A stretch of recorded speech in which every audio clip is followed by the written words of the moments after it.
Үндсэн хууль бол хүнээр ярил зүрх. Тиймээс эцэг хууль буюу Монгол улсын тулгуур гол хуулиндаа өөрчлөлт оруулах тухай ярьж эхэлсэн нь ард түмний зүрхэнд хагалгаа хийх гэж байгаагаас өөрсдөө асуудал юм а.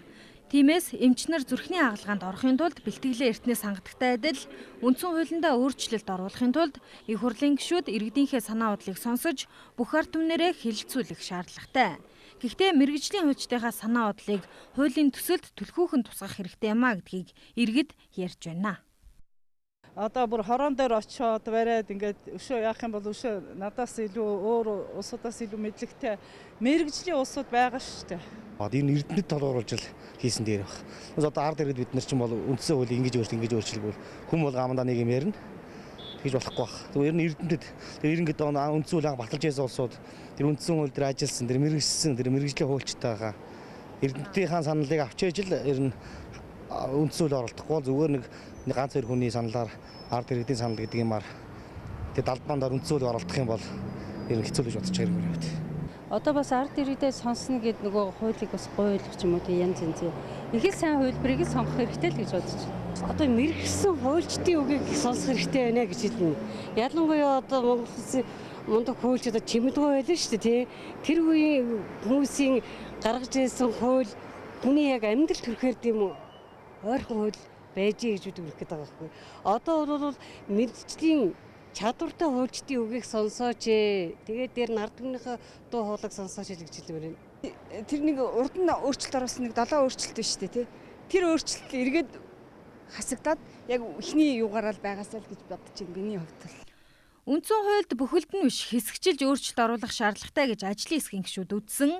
Гэхдээ үндсэн хуулийн дордуулсан 7 заалтыг өөрчлөх гэж байна гэж анх яригдж байсан ч журмын тухай хуулиа зөрчиж хэтэрхий том агуулгатай асуудлыг хөндөж ихэлснийг шүүмжлэх хүн цөөнгүй байгаа. Нэмжээвийн Батбаяр гишүүнээр ахлуулсан үндсэн хуульд өөрчлөлт оруулах ажлын хэсгийнхэн Монгол улсын ерөнхийлөгчийг бүх ард түмнээс биш парламентаас сонгодог байх хэрэгтэй гэдэг дээр гишүүд санал нэгцэн гэдэг ийм мэдээллийг хэлж байсан. Харин Монгол улс түүхэн аваад үзсэн ч ерөнхийлөгч гэдэг бол бүх ард түмний төлөөлөл байх ёстой юм а гэдгийг улсын их хурлын гишүүд хэлж байгаа юм а. Үүнээс гадна бүх ард түмнээ төлөөлж парламентд суух гишүүдийн тоог нэмэгдүүлэх тухай яригдж байна. Гэхдээ улсын их хурл 76 гишүүнтэй байгаа нь тооны их багадаа биш гишүүдийн хандлага ёс зүйтэй холбоотой юм а. 76 нэг ихтэй багадаад байгаа юм байхгүй дээ. 76 хүн 76-уулаа хитгэвтэй сайн ажиллаж чадаж одоо юу гэдэг нь 76-уулаа ард түмнийхэн төлөөлөл болж ажиллаж чаддаг.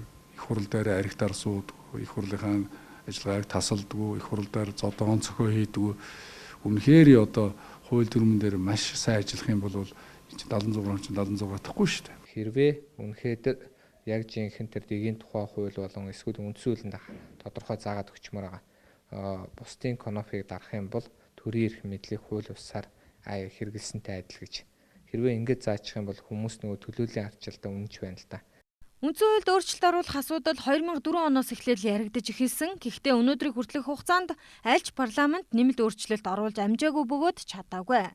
Шалтгаан нь яриад шийдчих асуудал биш учраас нухацтай хандах хэрэгтэй. Энх бол дараагаар ахлуулсан энэ удаагийн парламентын гишүүд ч бас 2015 онд багтааж ард түмнэрээ хилэлцүүлж өөрчлөлт оруулж чадахгүй бол ирэх парламентыг хүлээхээс өөр сонголтгүй болно. Баццэг Наран гэрэл нар мэдээллээ.